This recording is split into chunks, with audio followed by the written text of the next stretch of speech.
Hello everyone, welcome back into this channel, and in this video I wanted to show you the way how you can make your picture looks prettier only with Adobe Photoshop on your mobile phone.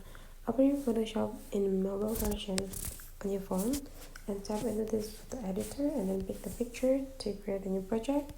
I already got this picture with the bare face, so the next thing you have to do is just take a look at this bottom side here and swipe into the left side.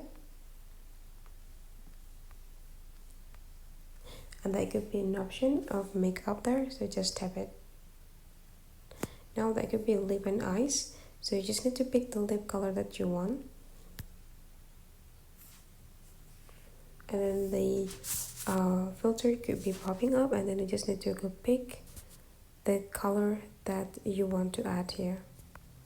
So it's all up to you. You can pick because there are already a lot of colors provided by the Photoshop. Find the best color for your lips here. Right after that, you can also control the intensity if you want.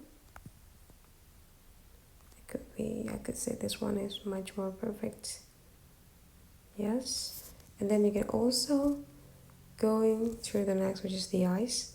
There could be like also a lot of the eyeshadow styles here. So you can just pick one of them and they could be automatically applied into your picture. Right after you're done, easily download the picture by tapping to this side and then you're done. So that's for today's tutorial guys. Hopefully you enjoy this and let's meet again into other tutorial.